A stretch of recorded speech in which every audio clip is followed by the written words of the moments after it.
Hello my wonderful people, good morning, good afternoon, good evening, depending on your location or anytime you are meeting this video. You are watching Linda's TV show. If it is your first time and you like what we do in this platform, after watching this video, I want you to subscribe, put on your notification bell so that you'll be able to know when we upload video.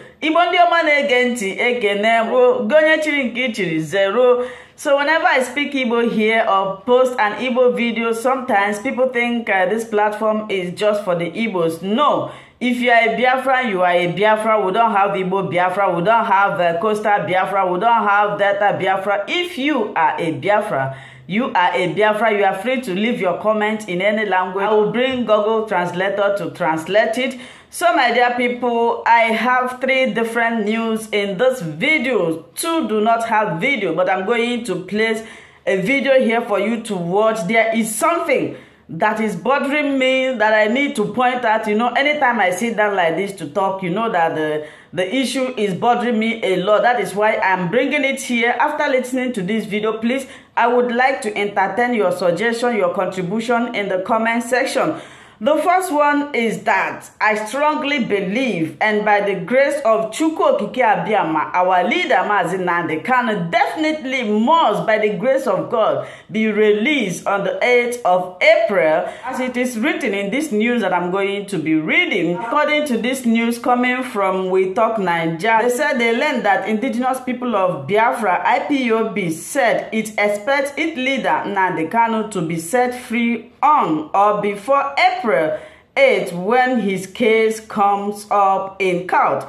This was disclosed by the spokesperson of the group, Emma Powerful, in a statement he issued to the media on Saturday, explaining that the federal government has no tangible reason not to let Kanu to go, despite charges before him were amended to keep him in detention. He also advised the presiding judge to be fair enough and save her name from being ridiculed. Justice Binta Nyako must be firm in upholding justice without fear and favor. Otherwise, she will ridicule herself among her judicial colleagues, both internally and within the international community.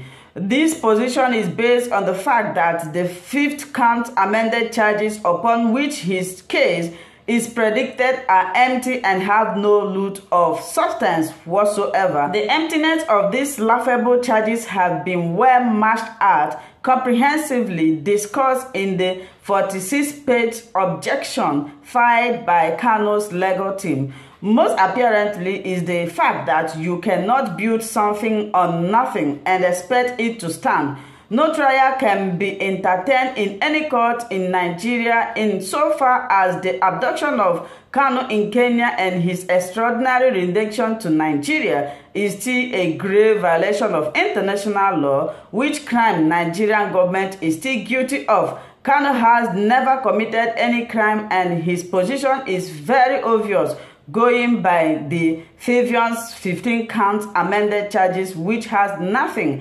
attached to it as evidence. So, like I said from the beginning of this video, that I strongly believe that Nnamdi Kanu will definitely be released on the 8th of April. Now, this is where this news ends. I want everybody watching this video to keep on praying for Nnamdi Kanu so that they will release him on the 8th of April because he has not committed any offense.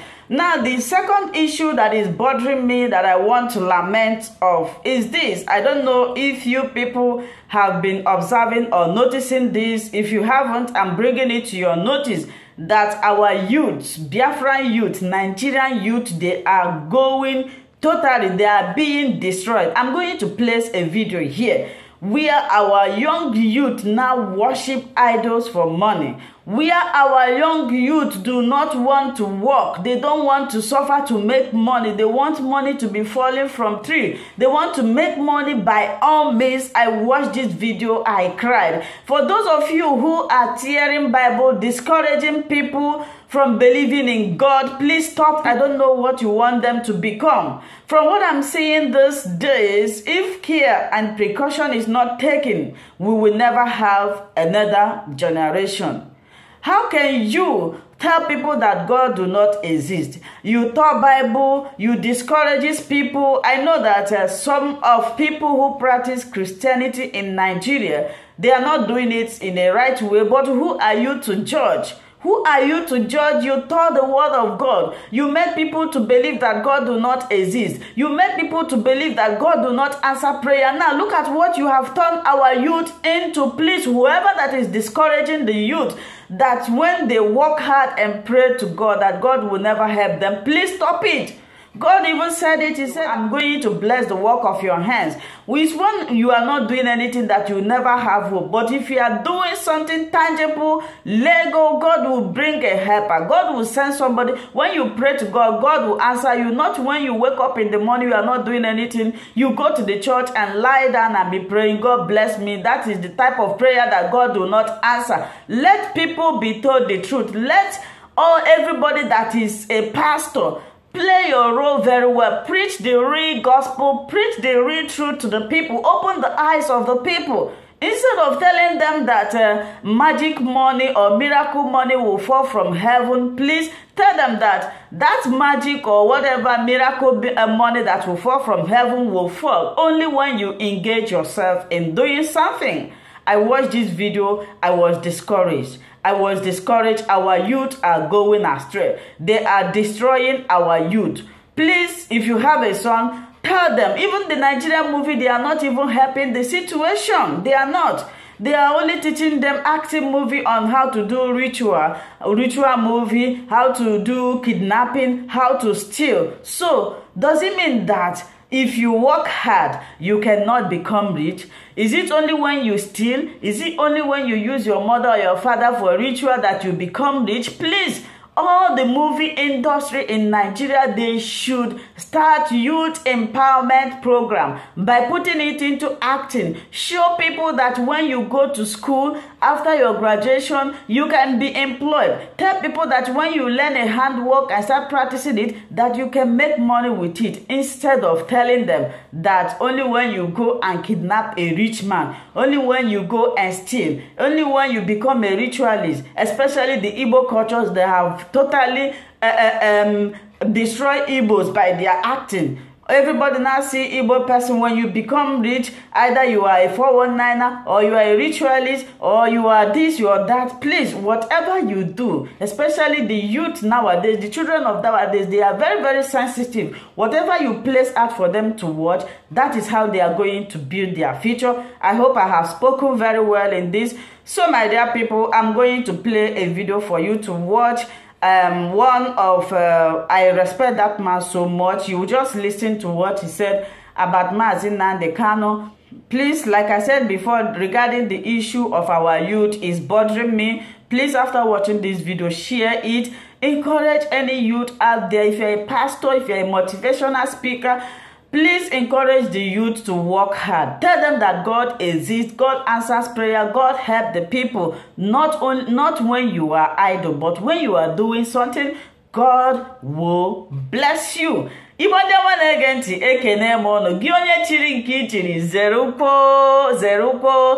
platform is for everybody, not only for the Biafra. Please don't misquote me, don't misunderstand me whenever I post Igbo videos. I'm trying to figure out on how to be translating any Igbo video that I place here.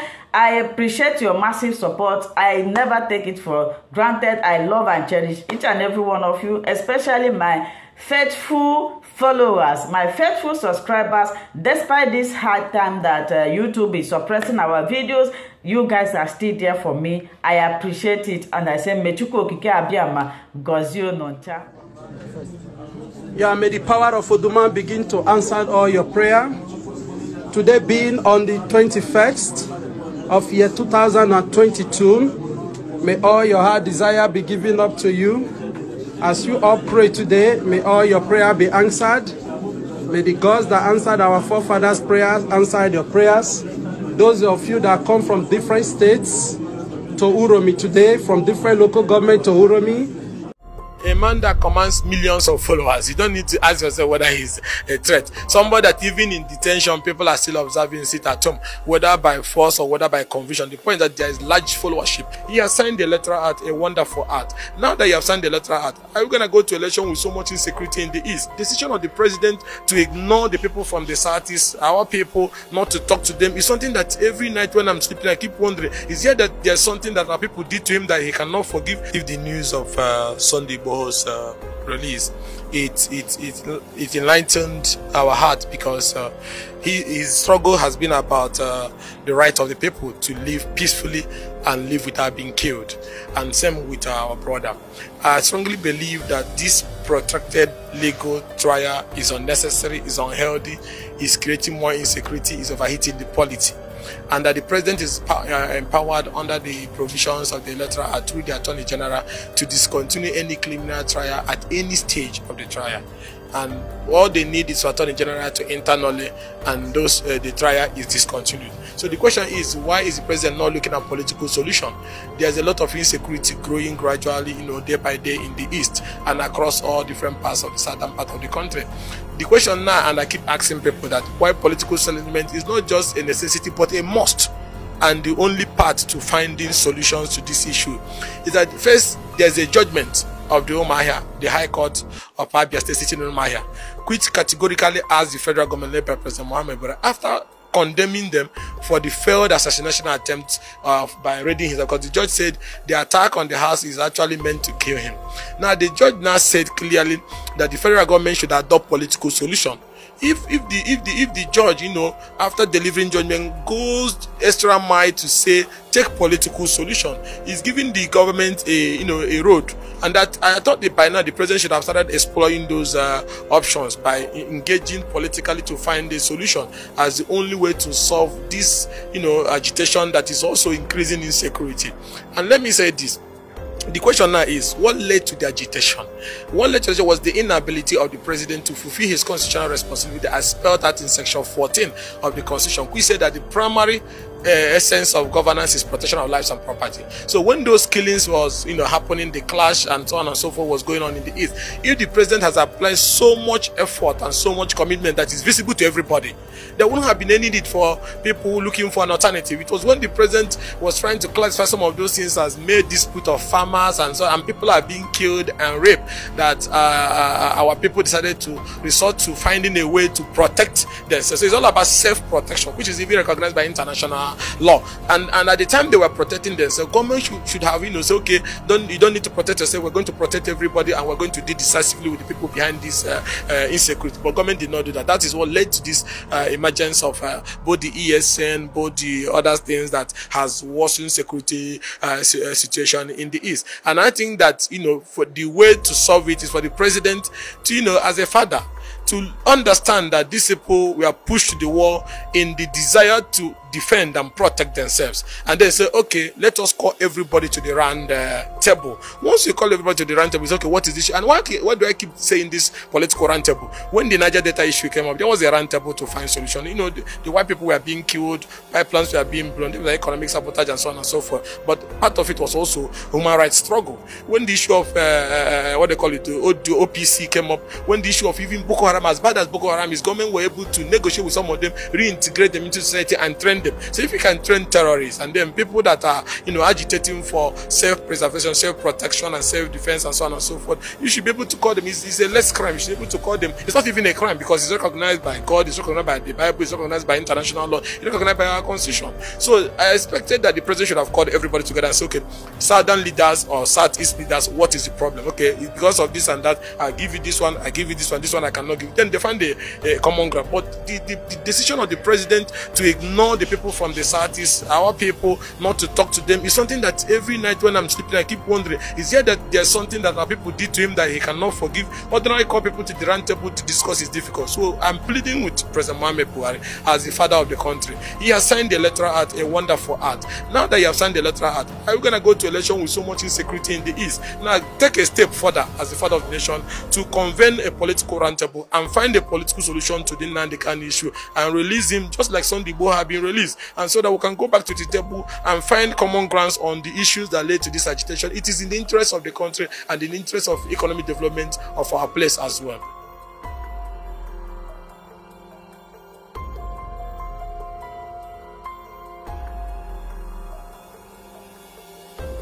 Of course, definitely, a man that commands millions of followers, you don't need to ask yourself whether he's a threat. Somebody that even in detention, people are still observing, sit at home, whether by force or whether by conviction. The point that there is large followership that the man enjoys, even with the level of government, pressure and intimidation and so on and so forth. People that still believe in him is still coming out. The point is not whether he's a threat or not. The point that there was genuine agitations, and those genuine agitations need to be addressed. And even if you remove him from the picture today, another person, as long as those injustices are still there, will rise up. So it's not even about him. There have been other people before him. So the only way to find sustainable solution, like I said before, it's not a question of whether he's a threat or not a threat. Is to call everybody together and address those agitations.